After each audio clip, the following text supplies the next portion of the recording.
one of the things I always say is, how do you act like you have the business before you have the business? How do you behave in a way that sends a relationship that you want to cultivate a message? This relationship really matters to me. In fact, it matters so much, I'm going to give you a little bit of a taste of what this might be like, what this might look like, and begin to add value, begin to serve them.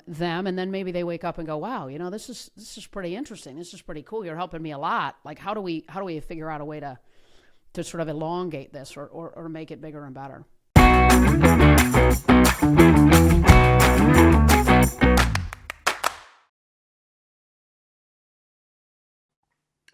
So welcome to the Who's Elvis Round Here podcast. This is where we explore what it takes to get the extraordinary talents out of our people by leading in different ways, energetic, fun, human ways.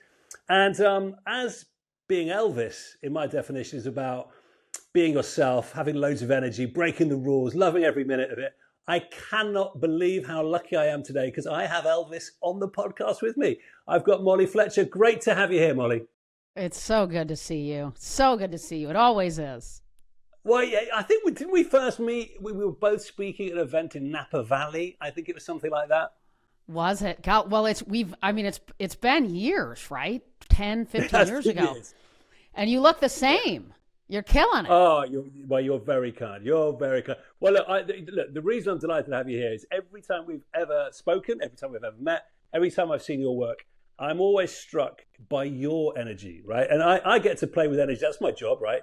And you have energy like nobody I've ever met. You're always positive. You're always up for it. You're always driving for the line, which is amazing. And therefore, I thought there was so much we could learn from you. But hey, look, I know you. The listeners don't. Can you give us a little bit of background of who you are and what you get up to? Sure. Well, for my early years, right? I mean, I'm 53 now, married, 3 adult children. But early in my career, from a business perspective, I was a sports agent for almost 20 years, represented professional athletes, baseball players, coaches, broadcasters. We had a team of agents that helped us serve our athletes and coaches. And then I wrote a couple books and those did well. And then companies started going, hey, will you come and talk about your book, The Business of Being the Best at the time, or a negotiating book. And so I did. And then I really found, wow, this is incredibly fulfilling. It's connecting. I feel like I'm serving people in a way that's really powerful and meaningful. And so I left the agency business and now I speak full time. I have a podcast, Game Changers with Molly Fletcher. I probably speak 60 to 70 times a year. We have a variety of training programs that we deliver as well as an organization and a team. So, just really, really grateful, very organic evolution of things. And here I am with Elvis himself. I love it. And look, you do amazing work and you've got a fantastic brand out there. And for those obviously who are into sports agents, everyone will think of Jerry Maguire and you were like Jerry Maguire. You were breaking the rules, representing some really big, extraordinary people. Well, I wasn't breaking the rules. Like, you know what I mean? I was different as a woman, but I just had to clear that up, right? Good to be clear. Yeah. And then you've taken all of that learning, and now you've basically, you've turned that into ways to help people live better lives, be better leaders, and actually get more from every day, right? Absolutely, 100%. I mean, I think that when we live into our mission, our purpose, our values, and then in my latest book, Dynamic Drive, I really unpack 7 keys that I think are critical for us to be able to do that, to get and be a better version of ourselves every day, but ensure that it is also laddering up to the legacy that we want to leave in our lives, which to me is a really critical component of ensuring we're living our best life. Yeah. Absolutely. It's too short a time here. We have to make the most of it, no doubt. Now, look, I've heard you tell some stories in the past. What is your favorite story you love to tell that people love to hear? Well, I love to, all my keynotes are really stories from myself and the athletes and coaches that I worked with.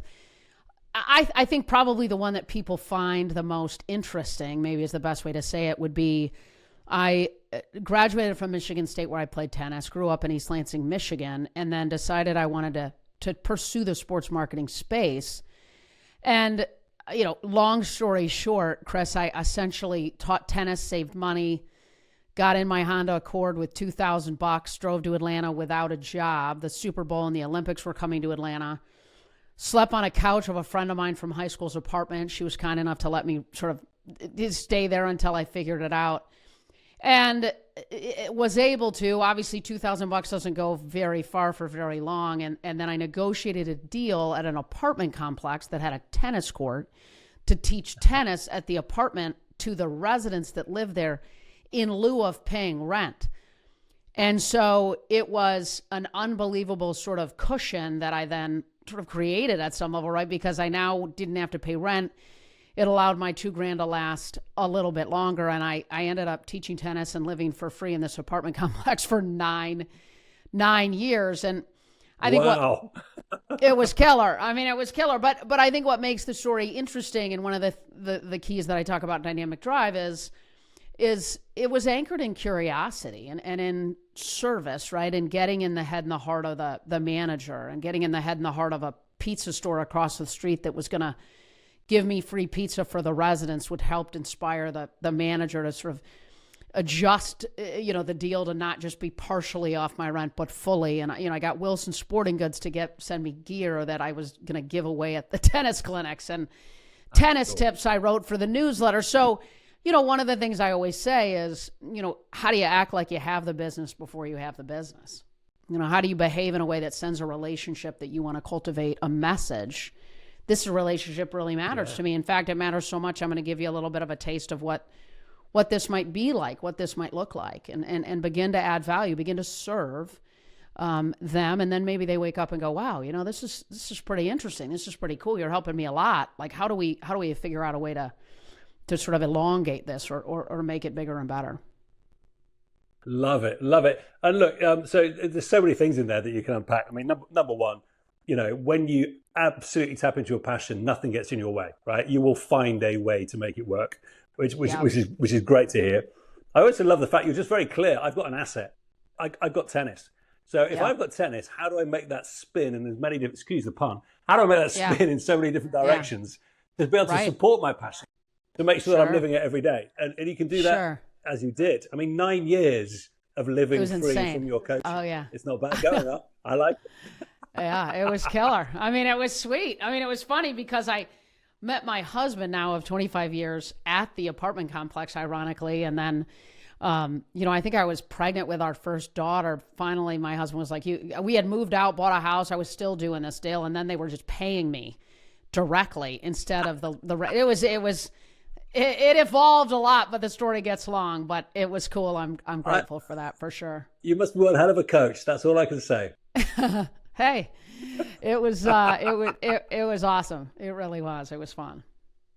And I always like, when we're often talking about performance, we talk about energy and how people can, strive to be their best. We often look to the world of sport because sport has a very particular focus. It's got a very particular angle where, you can't be your second best. You have to be absolutely there every single time.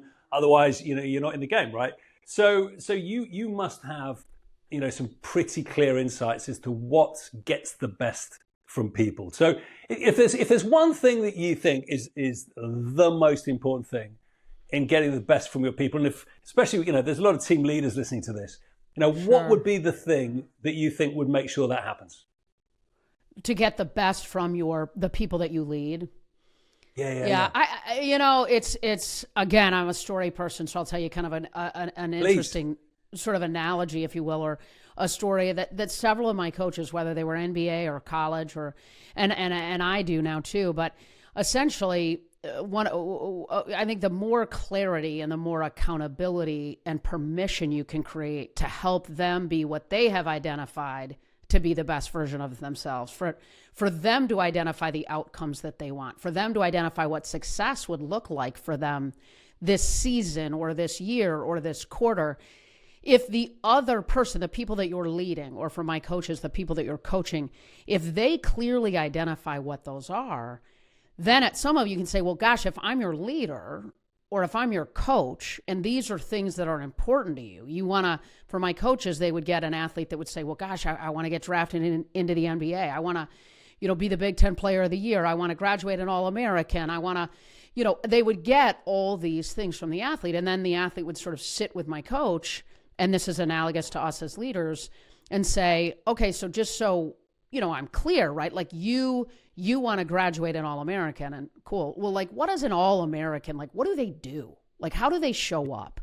What are they thinking about? What is their consistent behavior? And of course, the athlete begins to identify those things. And then my coaches would say this, we can say this as leaders is, okay, well, gosh, right? So if you want to be an All-American, if you want to be drafted into the NBA, and and you're skipping practices, you're dogging it down the court to get back on defense, you're skipping workouts, weight room, if that's a goal of yours and those things are happening, and we just talked about the behaviors that ladder up to the kind of guy that's drafted into the NBA or the kind of person that's promoted to a vice president then what role can I as your leader play in that?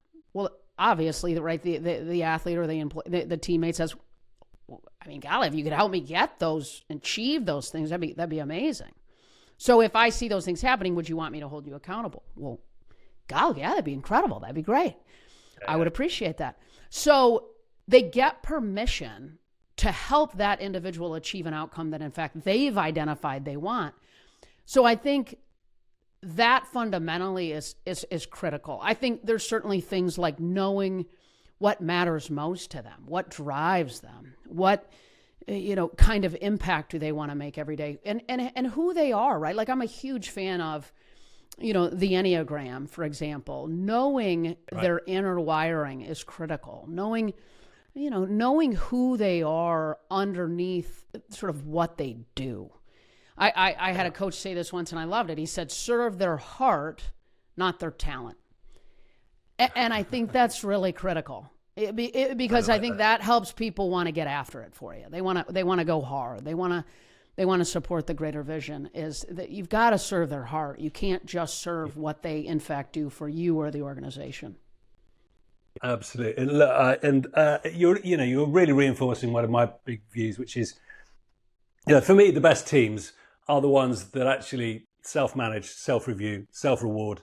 The leader doesn't do that. They just create the conditions for the people to say, this is who I want to be, and this is what I'm going for. Team, help me, support me with that, and I will do the running then. As opposed to go and do that. I'm the boss. This is your shout. And you, the way you talk about how you do that with athletes and sporting people, they set the prize, and then they invite the support to hold them accountable. There's so much more power in that because it's coming from their heart, as you said. Yeah, it is. And I've seen coaches do that who also you'll see on the sidelines going absolutely insane on their players, like ballistic. And that same player will graduate and get drafted, and he can't wait to write that program a check to support that coach. He can't wait to pick up the phone and call a recruit that the coach is going after. They love him. Yeah. And it's like, wow, but like, you lit that guy up a lot, and he loves you. But it's because they get the best version out of him, and it's the version that individual has identified they want too. So it's pretty cool. To me, that clarity, that accountability, and that support is pretty cool. And he knows he's there for them. He's doing that to help them be the best version. And when you've got the contract, it's a very different gig, right? When you've got the contract as an athlete. Oh yeah, when you got the contract between the two people, when they've said, "I want you to hold me accountable." Oh, right, then you get permission to do it. Then you can shout and scream. You can do all that stuff because it was invited. It's a very different thing, but it's to hold them to a high standard. Oh, I love your insights around that. I mean, serving the heart. So many people in business don't do that. They're just concerned about what their people can do for them. How they help them hit their goals and their targets, rather than what they should be doing, in my view, which is helping their people live the most extraordinary lives by releasing their passions. And that's, again, what you're talking to. Yeah, 100%. I wrote a book called The Energy Clock, and one of the things that I talk about in there is I have people do an energy audit where they identify essentially the things that give them energy, that we call them greens, right? And they write all those things down personally and professionally. The things that drain their energy, personally and professionally, we call them reds. And what's really, really cool is, for example, I might have something that's a little bit outside the lines, and I'll say, gosh, and I'll be talking to someone on my team, this is something that we need some help with. And, is this something that you could help us with? And like my team will say, Molly, I'm happy to do it. I got it. I'm no problem. But like, just so you know, like, and the way that this is delivered varies, right? But like, essentially they'll say, this is kind of a red for me. Like, I got you. I'm there, but like, just so you know. And that is so helpful for us as a leader. It creates a little bit of a language, and it also gives you clarity on the things that maybe as a leader that we're either, handing off or delegating, that, or even if it's something that we do as a leader in a way that it creates a little bit of a red for somebody that we work with. And just knowing that often will allow us to entertain maybe another way to get to the same place, but in service of it not being a red for them. Maybe it's a green for someone else. Go sure. Tap them on the shoulder, right? So it's cool. Yeah.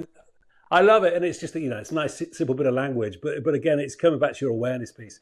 Understand what makes people tick. We're all different. The more we can understand that, then we can play energetically to bring more of the talents out. I love it. Yeah. So look, one thing that also always strikes me about you is there's a certain optimism that you always seem to have, right? You're always looking for the upside and the opportunity. What is it that gives you hope, Molly? What is it that gives me hope? Yeah. Well, I think that's such a cool question. I've honestly not sure I've ever had it asked that way.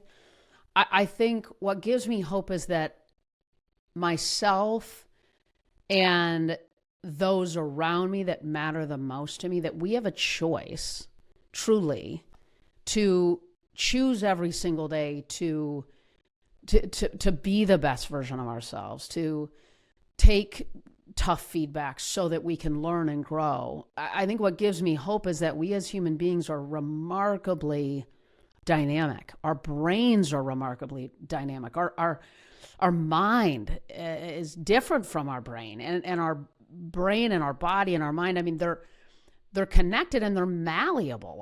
Our minds are. And so we have a choice every day to be intentional about being grateful, about chasing joy, about chasing opportunities. But also, I think really what matters most is doing it in service of others is really what drives me more than anything, right? It's not anything other than the opportunity to make an impact on our daughters and my husband and our families and the people that I am so fortunate to speak to or have on the podcast. I mean, that's what drives me, is that hopefully there's a little bit of a legacy there that helps people beyond maybe when I'm here. Hey, I'm sure there's a huge legacy. I know that you're in massive demand. You are speaking all around the place. Your books are well read. I mean, the legacy is there, Molly. I am absolutely certain of it. And just hearing about where you get your energy from, it's that there is something very fizzy and positive about it. So, thank you for sharing that. And look, it's been great having you. When I decided to do this podcast, and I was going, who's got some Elvis going on? You were the top of the list, Molly. And I'm delighted we managed to talk. That's kind. Every time we're together, I feel better as a result. And I think that's part of your magic. So, hey, what's coming up next? What's the exciting stuff in the future for you? So one of the things I'm really excited about is I have an event coming up that we have done, and it's just been remarkably powerful, where we bring together 40 or 50 women who are committed to growth as a leader, who want to thrive, not survive, in both work and in life. It's called The Edge, and it's been really fun. We did one in March of 2025, and we've got more that we're releasing dates on here in the future. And it's just really special to get in a room with some incredible women, 40 or 50 women, and pour into them and support them, but also for them to create a bit of a community amongst themselves too. And so I'm pretty excited about that. It's fun. Most of, and this as a speaker, I mean, there's thousands of people you get to connect sometimes, but this is really a fun workshop-ish experience with deep connection and sustained, development from that sort of evolves from that exact day, from that day together. Oh, how very cool. Well, look, I know a little bit about this because my wife has a business called We Are Shine, who they get women together in groups of 40 for a couple of days. And there is something amazing that happens, right? Yes, yeah. It's true. Something amazing that happens. So I have witnessed that many times, and I've always gone, so cool. There's magic in that. Yeah. Yes, there is.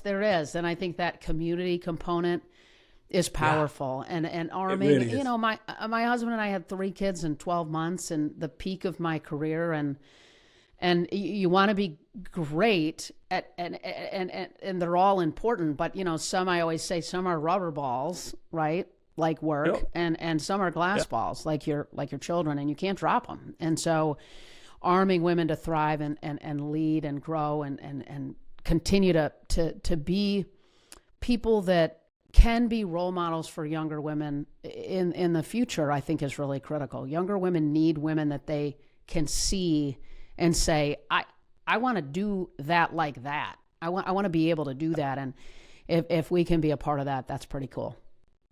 That's wonderful. Well, again, your passion's coming through. Look, Molly Fletcher, it has been an absolute delight talking to you. Thank you for joining me on Who's Elvis Round Here, and you certainly are. Good luck with everything, and hopefully we'll play again soon. I can't wait. Thanks so much. Great to see you.